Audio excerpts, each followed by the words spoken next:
Hello everyone, welcome to my channel smart biology class. चलिए, आज बहुत खुशी की बात है कि पुनः हम आपके लिए महत्वपूर्ण वीडियो लेकर के आ चुके हैं और हमें उम्मीद है कि आप भी बहुत खुश और संतुष्ट होंगे क्योंकि आपको भी चैनल पर अच्छे कंटेंट वाले वीडियो देखने को मिल रहा होगा। तो चलिए बिना टाइम वेस्ट के हम वीडियो को स्टार्ट करते हैं और शुरू हो जाते हैं। जैसे कि हम आपको जानकारी के लिए बता दें कि काफ़ी लंबे समय से हम लोग अध्ययन कर रहे थे, एक टॉपिक कैप्चर कर रहे थे जिसमें कि हम आपको जानकारियाँ दिए थे किसको लेकर के, तो ह्यूमन जो है ना डाइजेस्टिव सिस्टम को लेकर के। क्या बाबू? ह्यूमन डाइजेस्टिव सिस्टम, मानव के पाचन तंत्र के बारे में हम जानकारी आपको दिए थे, जिसमें बहुत सारे टॉपिकों को हम ऑलरेडी कैप्चर कर चुके थे। कुछ टॉपिक उसमें बच रहा था, उसको आज हम इस वीडियो में कैप्चर करने वाले हैं। तो ध्यान से देखेंगे। आज थोड़ा सा कैमरा छूट गई इसलिए लाइव क्लास आपको मुफ्त नहीं दी गई, लेकिन इसी को लाइव स्ट्रीम कर दिया जाएगा जिसमें कि आपको कुछ ही समय बाद आपको देखने को मिलेगी। तो चलिए हम लोग देखते हैं और आगे करते हैं कैप्चर। ऐसे सब आपको ऑलरेडी पढ़ाया हुआ है जो हम आपको आगे बढ़ा देते हैं और दिखा देते हैं, और कहाँ तक हम आपको ऑलरेडी पढ़ा चुके हैं उसके बाद हम आपको यहाँ पर कैप्चर करने वाले हैं। आपको ऑलरेडी पढ़ाया हुआ है सब, ठीक है ना। अब ज़रा ध्यान से देखेंगे, टोटल चीज़ें पढ़ा दी गई है ना। यहाँ तक ये सब पढ़ाया हुआ है, आपको कैप्चर करा दी गई थी। ये सब भी आपको हम कैप्चर करा चुके हैं। देखिए यहाँ तक ये भी आपको कैप्चर किया गया था, है ना। ज़रा ध्यान से देखिए, ये ऑलरेडी आपको कैप्चर किया हुआ है। बात समझ में आ गई? अब ज़रा ध्यान से देखिए क्या है, ये भी आपको बताया गया था, ये भी जानकारी आपको ऑलरेडी दी गई थी, ये भी आपको जानकारियाँ दिया हुआ है ना। लेकिन चलिए अब हम लोग यहाँ पर ख़त्म करने के बाद देखिए क्या है। टॉपिक था लार्ज इंटेस्टाइन एंड क्या था बाबू, है ना, large parts of large intestine, है ना। ज़रा ध्यान से देखिए, टॉपिक हम आपको जानकारियाँ दे रहे थे, यहाँ पर बातें आ रही थी। क्या था बाबू? लार्ज इंटेस्टाइन था और उसके हम भागों की बात कर रहे थे, है ना। क्या अध्ययन कर रहे थे बाबू? लार्ज इंटेस्टाइन की बात कर रहे थे और लार्ज इंटेस्टाइन की भागों की बात कर रहे थे, है ना। जिसमें कि आपको बताया गया था, लास्ट टॉपिक यही था जहाँ तक हम आपको बताए थे कि लार्ज इंटेस्टाइन ये होता है ना। बात समझ में आ गई? अब जरा ध्यान से देखिए कि लार्ज इंटेस्टाइन जो होता है इसको हम लोग हिंदी में क्या कहते हैं बाबू? इसको हिंदी में हम लोग बड़ी आंत के नाम से जानते हैं। इसको क्या कहते हैं बाबू? हिंदी में बड़ी आंत कहते हैं। क्लियर हो गया? बात समझ में आ गई? अब जरा ध्यान से देखिए कि जब बड़ी आंत के बारे में आपको जानकारियाँ दिया गया तो ये बताया गया था कि क्या होता है, ये छोटी आंत के अंतिम भागों से जो है जुड़ा होता है। छोटी आंत यहाँ पर देखिए आकर के लास्ट किया है ना। ये आपको छोटी आंत का अंतिम भाग दिख रहा है। दूसरी बात ज़रा यहाँ पर ध्यान दीजिए कि यहाँ से बड़ी आंत प्रारंभ हो रहा है ऐसे ऐसे। ये जो आपको यहाँ पर ऐसे दिख रही है, ये बड़ी आंत यहाँ से ऐसे ऐसे प्रारंभ हो रहा है, ऐसे ऐसे, है ना। बड़ी आंत प्रारंभ हो रही है। तो बताया गया कि छोटी आंत के अंतिम भाग और बड़ी आंत के जो है ना, देखिए ध्यान देंगे, छोटी आंत के क्या होगा वो, ये छोटी आंत है, इसको हम बोलते हैं क्या? Small intestine, SI, small intestine, है ना। तो स्मॉल इंटेस्टाइन का अंतिम भाग को हम लोग क्या बोलते थे? इलियम कहते थे। क्या कहते थे बाबू? इलियम के नाम से हम लोग जानते थे। ये जो इलियम आपको दिख रहा है, तो इलियम क्या हो गया? छोटी आंत का अंतिम भाग हो गया। और ये क्या हो गया? इसको हम लोग कोलन कहते हैं बाबू। क्या कहते हैं? इसको हम लोग कोलन के नाम से जानते हैं, जो ऊपर में देखिए लिखा हुआ भी है। इसको हम लोग क्या कहते हैं बाबू? कोलन कहते हैं। बात समझ में आ गई? तो कोलन से आकर के क्या होगा? इलियम जना आकर के जुड़ेगा, ठीक है ना। तो इस ज्वाइंट को हम लोग क्या कहते हैं बाबू? तो जरा आप ध्यान से देखिएगा, इस ज्वाइंट को हम लोग सिक्कम के नाम से जानते हैं। किस नाम से जानते हैं बाबू? सिक्कम के नाम से जानते हैं। कोई दिक्कत? बात समझ में आ गई? अब जरा ध्यान से देखिए, सिक्कम तो जानकारी आपको दे दी गई। अब थोड़ा सा आगे बढ़ते हैं। ज़रा ध्यान से देखिए कि जैसे ही आगे बढ़ता है तो देखिए इसके मुख्य रूप से जो है ना, देखिए ये भाग बताया गया कि पहला भाग कोलन होता है किसका? बड़ी आंत का। और दूसरा भाग जो होता है बाबू वो क्या होता है? तो देखिए यहाँ पर एनस होता है, सॉरी रेक्टम होता है। क्या होता है बाबू? रेक्टम होता है। और ये आगे जाकर के एक छोटी सी छिद्र के रूप में खुलता है जिसे हम लोग एनस के नाम से जानते हैं। बात समझ में आ गई? तो कोलन किसे कहा जाता, सिकम किसे कहा जाता, जानकारियाँ दे दी गई। और इसके जस्ट अंतिम छोरों पर कुछ संरचनाएं आपको देखने को मिलेगी बाबू। ये जो दिख रहा है ना, ऐसे उभरा हुआ संरचना देखने को मिलती है।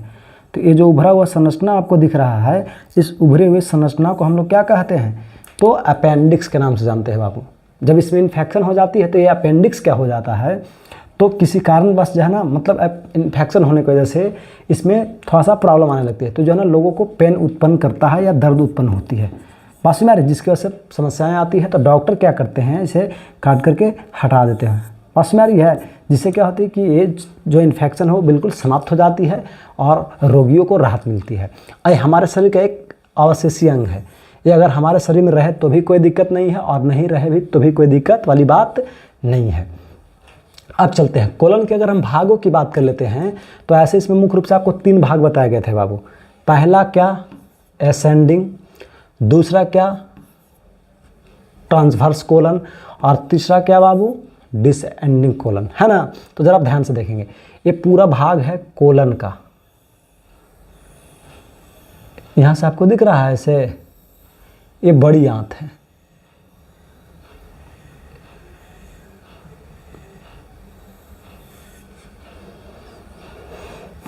देखिए ये जो आप भाग दिख रहे हैं क्या है, बड़ी आंत है बाबू। तो बड़ी आंत का जब भाग है, या बड़ी आंत ही है, भाग नहीं समझना है, बड़ी आंत है। तो अब समझने वाली बात आ जाती है कि जो बड़ी आंत आप देख रहे हैं तो इस भाग को हम लोग कोलन कहते हैं। तो कोलन यहाँ से वहाँ तक कहलाती है। लास्ट में जो ये भाग है ना, यहाँ से इतना दूर आपको जो दिख रहा है, इसको हम लोग क्या कहते हैं बाबू, रेक्टम कहते हैं। ये अंतिम भाग माना जाता है, सबसे लास्ट पार्ट है। क्या है, लास्ट भाग है, पार्ट किसका है बाबू, अंतिम भाग है, किसका, बड़ी आंत का। लार्ज इंटेस्टाइन का ये क्या है, लास्ट पार्ट है, अंतिम भाग है। और ये जो कोलन आपको दिख रहा है, ये फर्स्ट पार्ट माना जाता है, फर्स्ट पार्ट यानी प्रथम भाग, है ना। अब जब ध्यान से देखेंगे तो इस प्रथम भाग में आपको 3 भाग देखने को मिलते हैं बाबू। जैसे भोजन छोटी आंत से आएगा कोलन में तो ये एसेंडिंग ऑर्डर में आगे की ओर जाता है, एसेंडिंग, डिसेंडिंग, एसेंडिंग, है ना। अब जरा ध्यान से देखने वाली बात आ जाती है, यहाँ पर समझिएगा तो दिखाया गया, देखिए यहाँ पर दिया हुआ है एसेंडिंग ऑर्डर में है, क्योंकि बढ़ते क्रम में जा रहा है, ऊपर की ओर जाता, बढ़ रहा है ना, तो एसेंडिंग भाग कहलाता है। क्लियर हो गया। अब चलते हैं, जैसे यहाँ से जो है ना भोजन आगे की ओर गया तो ये क्या करता है, स्थानांतरित होता है। देखिए ये डायरेक्शन चेंज कर लिया बाबू, जो है ना ऊपर की ओर जो जा रहा था वो किधर हो गया, स्थानांतरित होने लगा इस तरफ। तो इस भाग को हम लोग बोलते हैं क्या, ट्रांसवर्स, दिख रहा है ना। फिर जैसे भोजन जो है ना ऊपर के बाद ट्रांसवर्स किया तो भोजन पुनः क्या हो जाती है बाबू, नीचे की ओर आने लगता है। जैसे कि देखिए यहाँ पर ऐसे नीचे की ओर आता है, तो इसको हम लोग बोलते हैं क्या, डिसेंडिंग ऑर्डर, है ना, डिसेंडिंग कॉलन। तो ये हो गया क्या, तो एसेंडिंग कॉलन, ये वाला भाग जो हो गया जना कोलन का, ये क्या कहलाएगा, ट्रांसवर्स कोलन, जिसमें भोजन इस तरफ मूव करता है, ऊपर के बाद इस तरफ, है ना। अब चलते हैं, मतलब स्थानांतरण के फॉर्म में, स्थानांतरण आने जाने क्रम में, लेकिन यहाँ पर जाता है, आता नहीं है। तो देखिए बात आ जाती है डिसेंडिंग। तो डिसेंडिंग में क्या होगा बाबू, इस प्रकार से नीचे की ओर आएगा। क्लियर हो गया। तो डिसेंडिंग एक कोलन कहलाता है। क्लियर हो गया। एसेंडिंग कोलन हो गया और एक ट्रांसवर्स कोलन हो गया। 3 भाग आपको बता दिए गए। फिर अंतिम भाग जो किसको बोलते थे, रेक्टम को। और ये आगे जाकर के खुलता था, देखिए नीचे की ओर ऐसे छिद्र के रूप में खुलता है बाबू, यहाँ पर ऐसे दिखाया नहीं गया है ना। तो इसको हम लोग बोलते थे क्या, एनस कहते हैं। क्या कहते हैं बाबू, एनस कहते हैं, ANES, एनस कहते हैं। क्लियर हो गया। इसको मलद्वार कहा जाता है और इसको हम लोग मलाशय कहते हैं। क्लियर हो गया। अब चलते हैं, ये भाग तो आपको जानकारियाँ दे दी गई। देखिए यहाँ पर भी हम आपको कैप्चर किए एनस, है ना। अब थोड़ा आगे देखते हैं। अब ये जैसे ख़त्म हुआ तो हम लोग क्या अध्ययन कर चुके, जो पाचन अंग हम लोग अध्ययन कर रहे थे वो पूरी तरह से आपको कैप्चर कर लिए गए हैं, कोई दिक्कत। अब हम क्या करने वाले हैं, तो पाचन ग्रंथियों की बात करने वाले हैं, जिसमें हम लोग जिक्र करेंगे पाचन ग्रंथि यानी क्या, डाइजेस्टिव ग्लैंड को लेकर के। किसको लेकर के बाबू, डाइजेस्टिव ग्लैंड को लेकर के हम लोग कैप्चर करने वाले हैं। जरा आप ध्यान से इसको देखते जाइएगा और समझते जाइएगा कि डाइजेस्टिव ग्लैंड क्या होता है या डाइजेस्टिव ग्लैंड हम किसको कहते हैं, इसके बारे में हम पूरी जानकारियाँ हासिल करने वाले हैं, है ना। तो इसको हम लोग हिंदी में कहते हैं पाचन ग्रंथियाँ। चलिए, तो अब हम बात कर लेते हैं पाचन ग्रंथियाँ बहुत सारे होते हैं, उसमें से हम कुछ पाचन ग्रंथियों को कैप्चर करेंगे, कुछ कल मतलब सभी कैप्चर कर लेंगे, घबराना नहीं है, धीरे धीरे। तो देखिए यहाँ पर हम लोग कम से कम 3 कैप्चर करने वाले हैं फिलहाल में। पहला क्या अध्ययन करने वाले हैं बाबू, देखिए यहाँ पर सलाइवरी ग्लैंड है, जिसको हम बोलते हैं हिंदी में लार ग्रंथि। एक क्लास में भी आपको जल्द ही पढ़ाया गया था और जो है बहुत सारे जो पहले बच्चे पढ़े हैं उनको ऑलरेडी पहले भी बताया गया है। क्या बताया गया था बाबू, लार ग्रंथियाँ। ऑफलाइन क्लास में भी आपको जानकारियाँ दिया गया है ना। तो ये हो गया क्या, लार ग्रंथियाँ। बस में आ गई, कोई दिक्कत यहाँ तक, ये जानकारियाँ आपको दिया गया लार ग्रंथियाँ को लेकर के। तो यहाँ पर जो आपको दिख रहा है मुख में होते हैं लार ग्रंथियाँ। अब इसके बाद थोड़ा सा आगे बढ़ते हैं, और क्या होती है बाबू, जरा देखिए कितने होते हैं, और भी जो है ना क्या होते हैं, पाचन ग्रंथियाँ होते हैं, जिसमें दूसरा हम लोग बात करेंगे लीवर, यकृत को लेकर के, बात समझ आ रही है। और तीसरा जो होता है बाबू उसको बोलते हैं क्या, पैनक्रियाज, जिसे हम लोग आग्नेयाशय के नाम से जानते हैं। तो पहला आपको बताया गया क्या, आप ध्यान से देखेंगे, सलाइवरी ग्लैंड, यानी अगर हम बात कर लेते हैं तो पहला हो गया बाबू, ध्यान देंगे, लार ग्रंथियाँ, दूसरा हो गया यकृत, और तीसरा क्या हो गया, आग्नेयाशय। ये तीनों जो होते हैं एक प्रकार के डाइजेस्टिव ग्लैंड यानी पाचन ग्रंथियाँ के नाम से जाने जाते हैं। क्या नाम से जाने जाते हैं बाबू, पाचन ग्रंथियाँ के नाम से जाने जाते हैं। बात समझ आ रही है, क्या कहलाते हैं, पाचन ग्रंथियाँ। अब इन सभी ग्रंथियों को हम लोग एक एक करके कैप्चर करते हैं। तो पहले हम लोग किसको कैप्चर करते हैं, लार ग्रंथियों को। ऐसे ऑलरेडी पहले आपको इसके बारे में जन थोड़ा जानकारियाँ दिया हुआ है, लेकिन पुनः इसको हम थोड़ा सा कैप्चर करते हैं। तो ज़रा आप ध्यान से देखिए, दिख रहा है बाबू, ये क्या है, सलाइवरी ग्लैंड। इसे हम लोग अगर बोलना चाहें तो इसको क्या कहते हैं, तो लार ग्रंथियाँ कहते हैं। क्या कहते हैं बाबू, लार ग्रंथियाँ कहते हैं, है ना, बात समझ में आ गई। अब ज़रा ध्यान से देखिए, तो लार ग्रंथियाँ के बारे में आपको जानकारियाँ दिया गया है ना। अब समझिए कि लार ग्रंथियाँ क्या होती है बाबू, इसके बारे में हम थोड़ा सा बातें करते हैं। ज़रा आप इसको ध्यान से सुनते जाइएगा और समझते भी जाइएगा। तो देखिए, लार ग्रंथियाँ जो होती है बाबू, ठीक है ना, वो कहाँ देखने को मिलती है, मुख में। दिख रहा है, ये मुंह है, ये आप जो देख रहे हैं ऊपर नोज दिख रहा है, और इसके जस्ट नीचे से यहाँ से शुरू हो रहा है बाबू, देखिए यहाँ से, ये मुख है, यहाँ से दिख रहा है ना, ये भाग मुख कहलाता है। ये जो भाग आप देख रहे हैं ये मुख है, ठीक है ना। तो ये जानकारी आपको दिया गया, बात समझ में आ रही है। तो अब जरा ध्यान से देखने वाली बात आ जाती है कि यहाँ पर लार ग्रंथियाँ देखने को हमें मिलते हैं। क्या देखने को मिलते हैं बाबू, लार ग्रंथियाँ। कितनी जोड़ी, देखिए कान के जस्ट नीचे जो भाग होता है यहाँ पर, इसमें एक ग्रंथियाँ पाई जाती है, एक जोड़ी, जिसका नाम है क्या, पैरोटिड ग्रंथि। एक क्या होते हैं, जबड़े के नीचे होते हैं दो, दिख रहा है, जिसको लोग क्या बोलते हैं, सब मैंडिबुलर ग्रंथि के नाम से जानते हैं। और एक लास्ट होता है जिसको बोलते हैं सब लिंगुअल ग्रंथि के नाम से जानते हैं बाबू। तीनों जो है ना लार ग्रंथियाँ जोड़ी के फॉर्म में होती है, एक एक जोड़ी तीनों होती है। और ये तीनों लार ग्रंथियाँ क्या करती है बाबू, जो है ना सलाइवा यानी लार को निर्माण करती हैं। क्या, सलाइवा, क्या बाबू, सलाइवा यानी बोले तो लार को, किसको, सलाइवा यानी क्या बाबू, लार को निर्माण करती है। बात समझ में आ रही है, लार को बनाती है। बात समझ में आ गई। लार क्या होता है इसके बारे में हम बात करेंगे, अम्लीय होता है, क्षारीय होता है, इसका पीएच मान क्या होता है इसके बारे में हम बात करेंगे आगे, और इसमें क्या क्या पाई जाती है इसके बारे में भी हम बात करेंगे, ठीक है ना। धीरे धीरे कैप्चर करेंगे उस सभी चीज़ों को, लेकिन फिलहाल इतना समझना है कि तीनों जो है ना, तीनों, पहला क्या, पैरोटिड, दूसरा क्या बाबू, पहला क्या पैरोटिड, दूसरा क्या सबलिंगुअल, और तीसरा क्या, दूसरा सबमैंडिबुलर, और तीसरा क्या सबलिंगुअल। गर्मी लग रही, रुकिए, बात समझ आ रही है। अब जरा ध्यान से देखिए, तीसरा क्या हो गया, सबलिंगुअल ग्लैंड्स हो गया। बात समझ आ गई। अब ये जो ग्रंथियाँ होती है बाबू, ये क्या करती है, तो लार्वा को बनाएगी, और ये लार्वा क्या करेगा, भोजन को पाचन में मदद करेगा। इस लार्वा में बहुत सारे एंजाइम्स होते हैं। अब वो एंजाइम्स क्या क्या होते हैं आगे हम बात करेंगे, ठीक है ना। और देखते हैं, और केमिकल इसमें रसायन कौन कौन होते हैं इसके बारे में भी हम बात करेंगे। तो जरा आप कैप्चर कर लेंगे, ये जो आपको कान के नीचे ऐसे दिख रहा है ना, इसी को हम लोग क्या बोलते हैं बाबू, तो पैरोटिड ग्लैंड कहते हैं।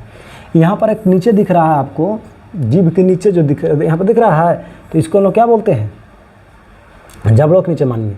तो ये जो जानकारियाँ दी जा रही थी, ठीक है ना, तो इसको हम लोग बोलते थे इस नाम से, क्या, सबलिंगुअल। और ये जो दिख रहा है जबड़ों के नीचे जो दिख रही है, इसको हम लोग क्या कहते हैं बाबू, जो ना मैंडिबुलर के नाम से जानते हैं। अब चलते हैं, इसमें अगर हम बात करें तो सबसे बड़ी जो है ना आकृति की जो है ना, देखिए ध्यान देंगे, ये बड़ी आकृति की मानी जाती है बाबू। ये सबसे बड़ा जो है ना, मतलब लार ग्रंथियों में ये बड़ा लार ग्रंथि है, दिख रहा है, बनावट से भी आपको दिख रहा है। और ये जो आपको दिख रहा है ये किसमें, छोटा है बाबू, सबसे छोटा माना जाता है, स्मॉलेस्ट होता है, मतलब सबसे छोटा लार ग्रंथि माना जाता है। क्लियर हो गया। अब ज़रा ध्यान से देखिए, और ये जो जानकारी आपको दिया गया बाबू, ये क्या है, तो अगर हम बात कर लेते हैं तो ये सबसे बड़ी और ना सबसे छोटी मानी जाती है, ये मीडियम, मध्य या मध्य साइज का, माध्यम साइज का, मिडिल साइज का माना जाता है बाबू। बात समझ आ रही है? कोई दिक्कत है यहाँ तक? ये जानकारियाँ आपको दी गई। थोड़ा सा आगे कैप्चर करते हैं। अब हम लोग क्या अध्ययन करते हैं बाबू? यकृत यानी क्या? लीवर यानी क्या? यकृत। क्या बाबू? यकृत है ना? जरा ध्यान से देखेंगे, इसको हम लोग क्या मानते हैं? यकृत कहते हैं। देखिए इसको हिंदी में क्या कहते हैं बाबू? यकृत। ये यकृत जो होता है हमारे शरीर का सबसे बड़ी लार ग्रंथि मानी जाती है बाबू। क्या मानी जाती है? सबसे बड़ी लार ग्रंथि हमारे शरीर का माना जाता है। अगर हम बात करें तो ये यकृत जो है ये हमारे शरीर का सबसे बड़ी लार ग्रंथि मानी जाती है बाबू। सबसे बड़ी क्या है? सबसे बड़ी लार ग्रंथि नहीं बल्कि सबसे बड़ी ग्रंथि मानी जाती है बाबू। क्या मानी जाती है? सबसे बड़ी ग्रंथि मानी जाती है। समझ में आ रही है? कोई दिक्कत? अब चलते हैं। जिसकी वजन की अगर हम बात कर लेते हैं तो इसकी जो वजन होती है बाबू वो लगभग अप्रॉक्स अगर हम बात कर लेते हैं तो कितना होता है? 1.5 kg यानी 1.5 kg के आसपास होता है बाबू, जो उदरगुहा के दाहिने ओर उपस्थित होती है। अब चलते हैं। और एक इसके ऊपर एक कवर होती है बाबू। देखिए यहाँ पर होता है, ऐसे आप खड़े होंगे, देखिए यहाँ पर ऐसे खड़े हैं ना, जैसे हम खड़े हैं यहाँ पर देखिए सामने खड़ा है कोई व्यक्ति, ठीक है, दिखाया गया है। तो ये जो क्या है बाएं तरफ क्या होता है? बाएं भाग तो क्या होती है? अमाशय होता है बाबू। इसको लोग क्या बोलते हैं? अमाशय। क्या कहते हैं बाबू? अमाशय कहते हैं। कोई दिक्कत? और इसके जस्ट ऊपर जो दिख रहा है यही क्या है? यकृत है बाबू, यही लीवर है। कोई दिक्कत? लीवर यही है, ठीक है। तो ये जो लीवर आपको ऐसे इस प्रकार से दिख रहा है, बात समझ आ रही है? अब जरा ध्यान से देखिए, ये लीवर दिख रहा है, इसके ऊपर जो है एक कवर्ड होती है जो यकृत को क्या करते हैं? सुरक्षा प्रदान करती है, जिसको हम लोग क्या बोलते हैं बाबू? डायफ्राम कहते हैं। क्या कहते हैं बाबू? डायफ्राम के नाम से हम लोग जानते हैं। जो आपको यहाँ पर दिख रहा होगा, ये जो कलर का आप जो देख रहे हैं ऊपर की ओर जो ऐसे ढका हुआ है, एक प्रकार का क्या है? तो डायफ्राम है, जो क्या करती है? तो लीवर को सुरक्षा प्रदान करती है बाबू। क्लियर हो गया? बात समझ आ रही है?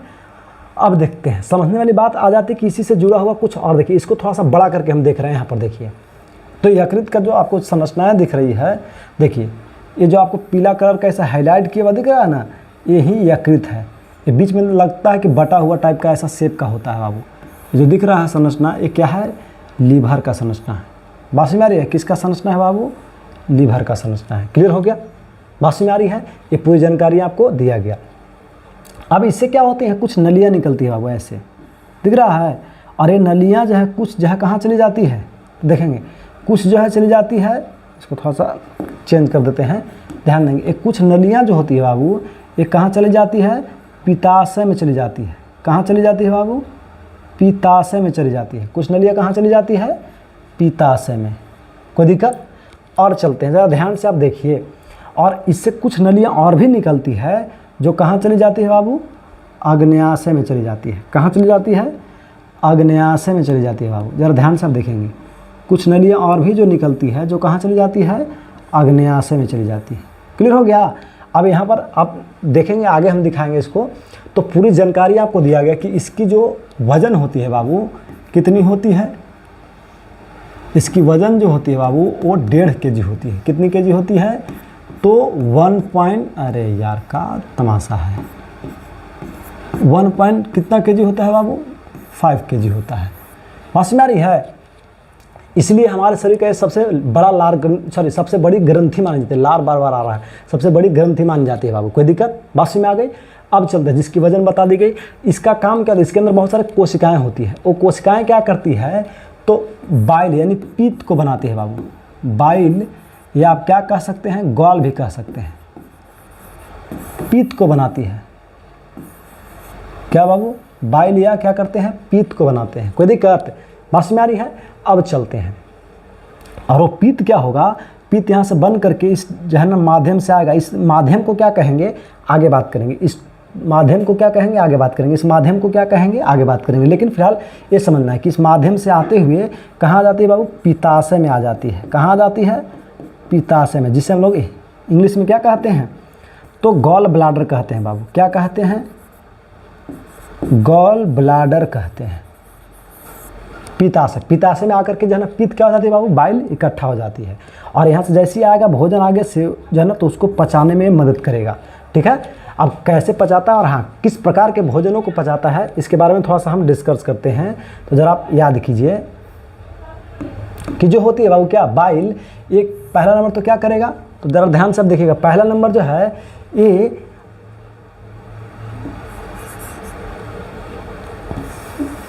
देखिए वसा युक्त भोजन को पचाता है। कैसा, वसा युक्त को, यानी वसा को पचाने में मदद करता है। कौन, दिख नहीं रहा है, ये वसा युक्त जो भोजन होती है उसको पचाता है बाबू, और जो अम्लीय पदार्थ होते हैं उसको क्षारीय बनाता है। जो भी अम्लीय होते हैं भोजन उसको क्षारीय बनाता है, क्योंकि पित्त जो होता है क्षारीय होती है। कोई दिक्कत, बात समझ में आ गई, ये जानकारी आपको दिया गया। थोड़ा सा आगे देखते हैं, देखिए यहाँ पर हम बताते ना, यही ना फिगर है, एक पोजीशन को हम लोग थोड़ा सा देख ले रहे थे।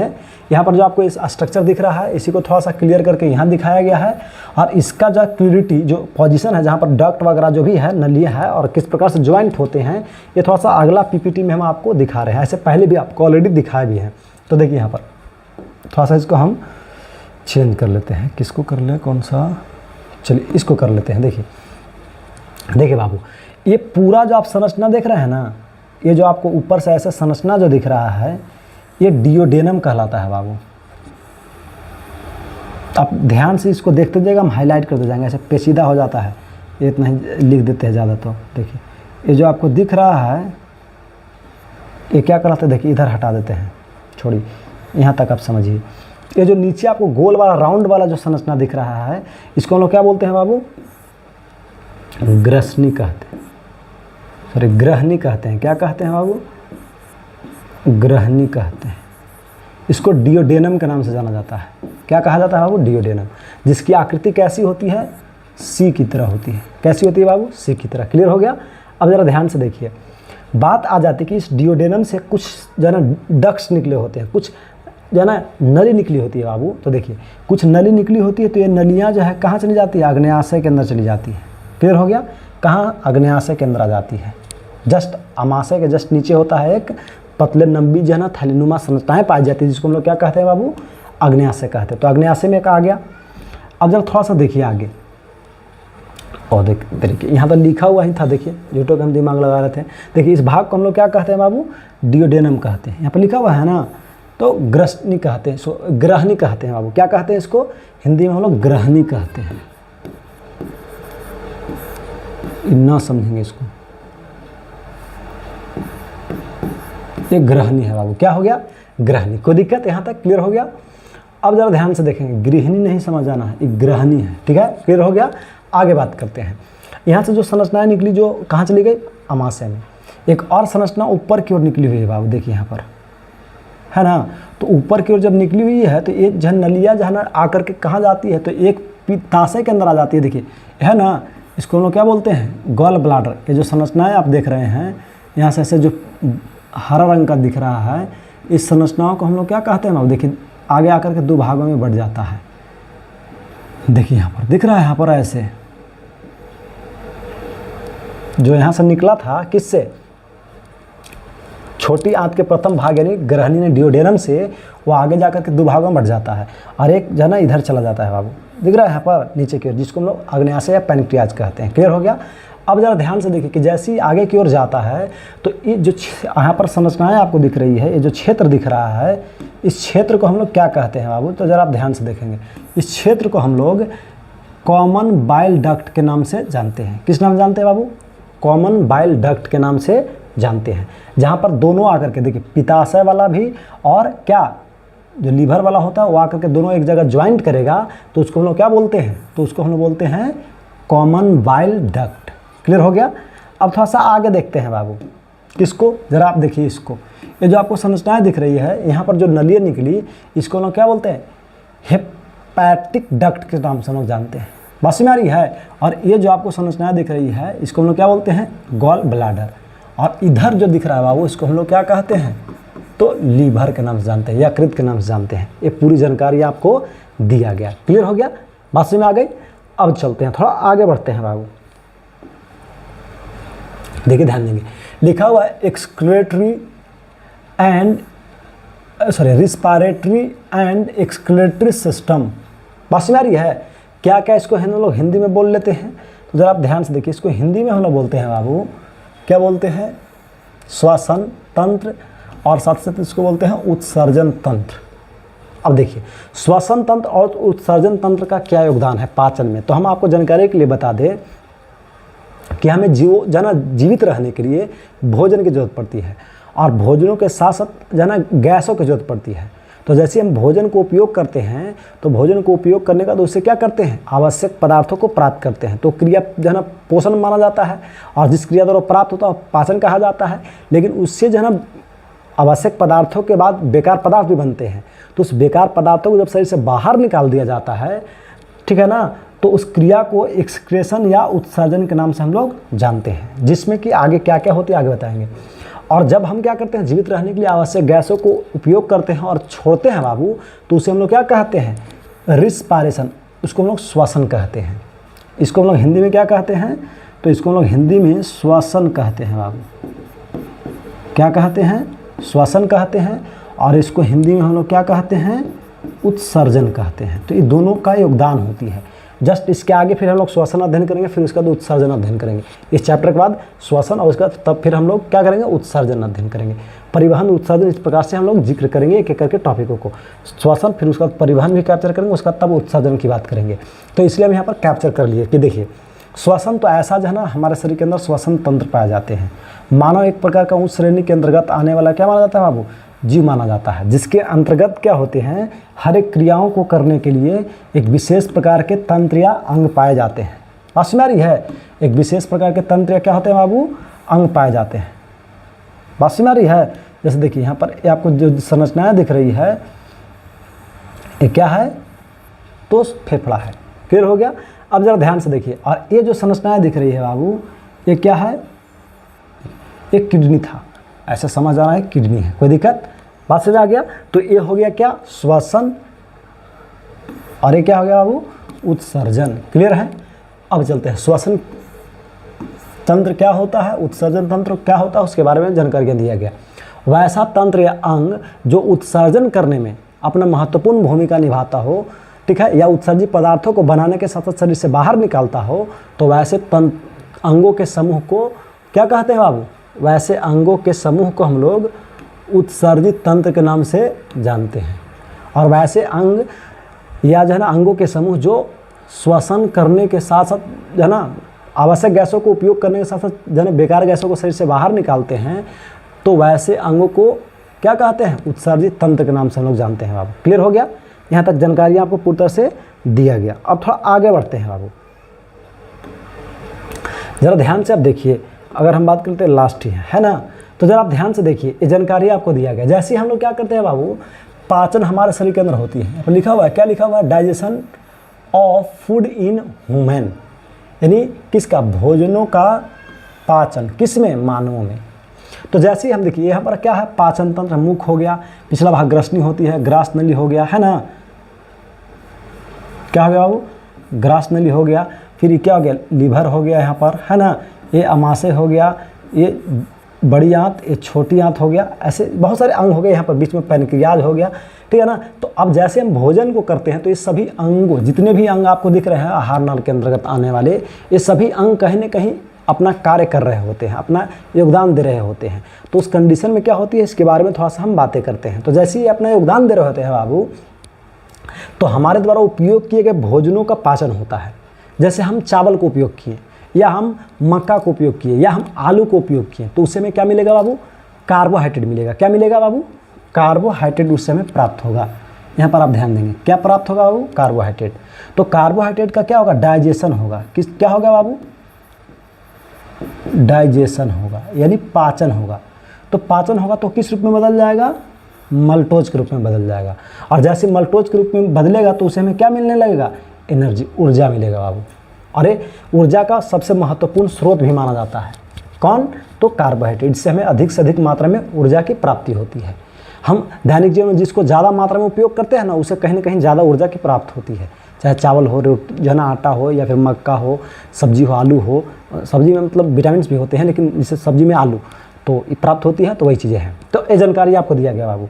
अब जरा थोड़ा सा ध्यान दीजिए, यहाँ पर हम किसकी बात कर रहे थे, और हम मान लें कि प्रोटीन को उपयोग कर रहे हैं, जैसे दलहनी चीज़ों को उपयोग कर रहे हैं, मांस मछलियों को उपयोग कर रहे हैं, अंडे को उपयोग कर रहे हैं, या फिर सोयाबीन को उपयोग कर रहे हैं, या मशरूम को उपयोग कर रहे हैं, या और भी जो है ना पोषक युक्त भोजनों को जब हम उपयोग कर रहे हैं, तो कहीं ना कहीं उसका भी क्या होता है बाबू, डाइजेशन होता है, उसका भी कहीं ना कहीं पाचन होती है। तो जब पाचन होगा तो उसका जो है ना पाचन होगा तो उससे क्या होगा, वो टूटेगा किस रूप में बाबू, एमिनो एसिड के रूप में टूटेगा। ध्यान देंगे एक बात और, ये एमिनो एसिड से मिलकर के बनता है प्रोटीन, और टूटता भी है क्या, एमिनो एसिड के रूप में। इसके साथ भी वही बात है, ये बनेगा इसी से और ये टूटेगा तो इसी फॉर्म में टूटता है, कोई दिक्कत। तो जैसे ही जो है ना प्रोटीन को हम उपयोग किए तो उसमें क्या हुआ, प्रोटीन पचा, तो पचने के बाद क्या होगा, एमिनो एसिड के रूप में बदल जाएगा वो, या टूट जाएगा।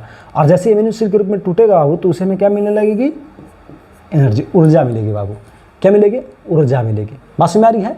तो जैसे ऊर्जा मिलेगी तो हम अपने शारीरिक क्रियाओं को आसानी से कर पाएंगे। बात समझ आ रही है।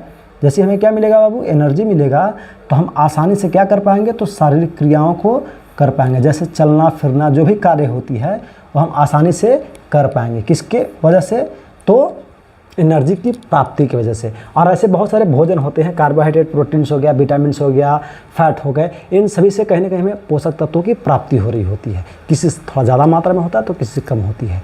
बहुत सारे पोषक तत्व हमारे शरीर में बहुत अल्प मात्रा में जरूरी होते हैं, बहुत सारे अधिक मात्रा में जरूरी होते हैं। जैसे कार्बोहाइड्रेट हमें अधिक से अधिक मात्रा में जरूरी होता है, तो इसको हम ज़्यादा उपयोग करते हैं, सारी क्रियाएँ होती है। तो ये जानकारियाँ आपको दिया गया बाबू। तो बात सबको समझ में आ गई होगी। यहाँ तक उम्मीद करते हैं कि आपको क्लियर समझ में आया होगा। और जो भी दिक्कत होगा तो कमेंट बॉक्स में आप लिख करके बताइए, और जो भी समस्याएं होगा तो उसका हम समाधान करेंगे।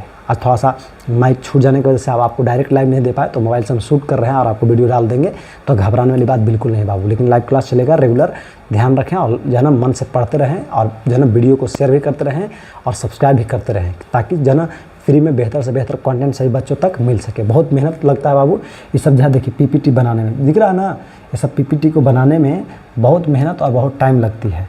तो आप प्रयास कीजिए कि जल्द ही इसको जो है ना बच्चों तक फैलाइए और पहुंचाइए, ताकि जो भी बच्चे पढ़ने वाले हैं ढंग से पढ़ें और बेहतर कर सकें। कोई दिक्कत, तो चलिए फिर हम लोग नेक्स्ट डे मिलते हैं और बातें करते हैं, है ना।